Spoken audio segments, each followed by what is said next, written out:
Sunny Cari Vanity, e aí chegamos à nossa festa importantíssima, talvez a mais importante da República de Veneza e dos Vênetos, que é a festa de São Marcos Apóstolo.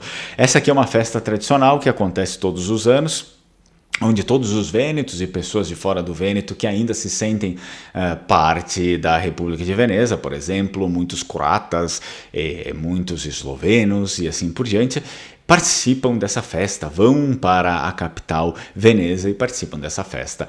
Antes de eu falar sobre isso, curte o vídeo, se inscreve no canal, não esquece de ativar o sino das notificações. Sou Fernando Menegatti, esse aqui é o canal Língua Amara e tem vídeo todos os dias aqui.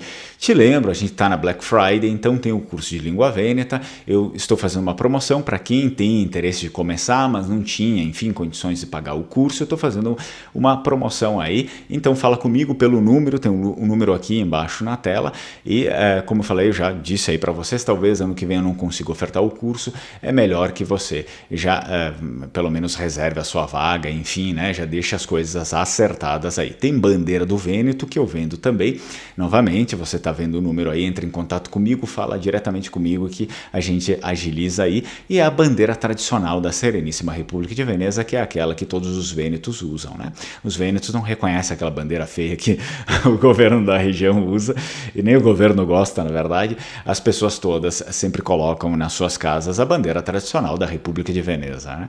E, claro, tem o vídeo dos sobrenomes. Se você quiser encomendar, né, contratar a pesquisa da origem do seu sobrenome, e depois vem, né, posteriormente a produção, claro, também escreve para mim. Você tem aqui uma playlist com vários vídeos, né?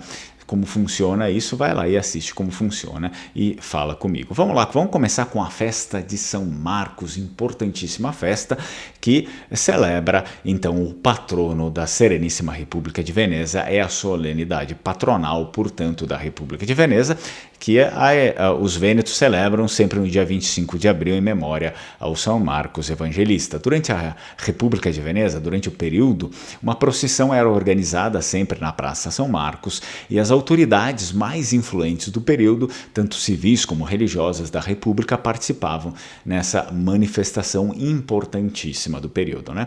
Eram também dedicados a São Marcos, no dia 31 de janeiro, comemoração de transferência das relíquias para Veneza. Que relíquias? O corpo de São Marcos, né?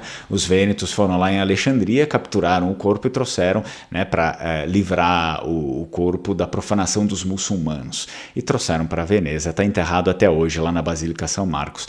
E no dia 25 de junho, data da descoberta do local onde estavam escondidas essas relíquias, porque tem a história lá que eles perderam, né, depois de vários fatos, eles levaram o corpo, depois não sabiam mais onde estava o local preciso, e em 1094 eles acharam o corpo novamente. Então tem duas comemorações aqui, né?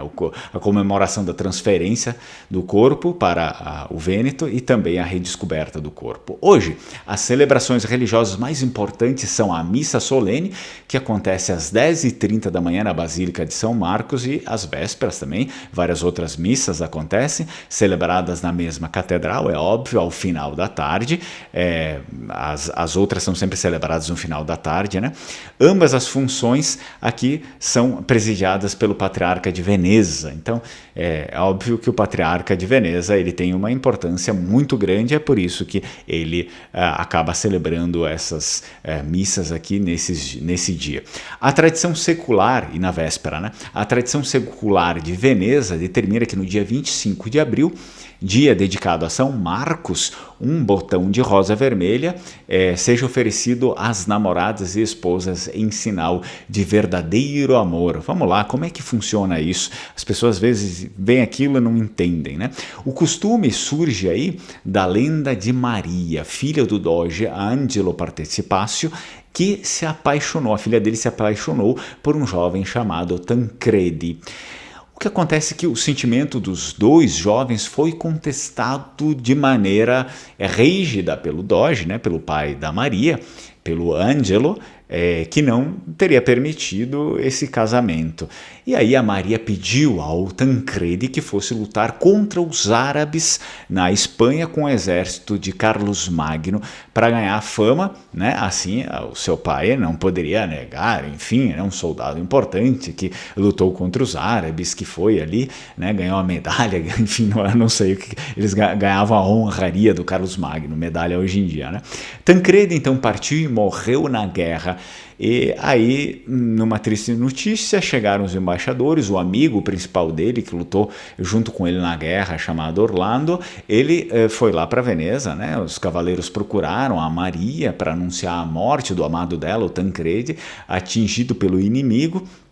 E quando ele foi atingido pelo inimigo, ele teria sangrado aí sobre uma roseira, né, até a morte. Antes de morrer, ele colheu a flor e pediu ao amigo aqui, o Orlando, que entregasse essa flor para sua amada em Veneza. Então a Maria pegou a rosa ainda manchada com sangue do Tancredi e ficou calada em sua dor. No dia seguinte, na festa de São Marcos, ela foi encontrada morta com a flor ensanguentada sobre o coração. E desde então, o botão de rosa tem sido oferecido todo o dia de São Marcos como símbolo de amor verdadeiro, eterno. Olha aí, que bonito, né? Espero que você tenha gostado do vídeo. Se gostou, deixa o seu comentário. E se não tiver nada para comentar, deixa o emoji do Vêneto. E a gente se vê no próximo. Tchau, tchau, Strucon.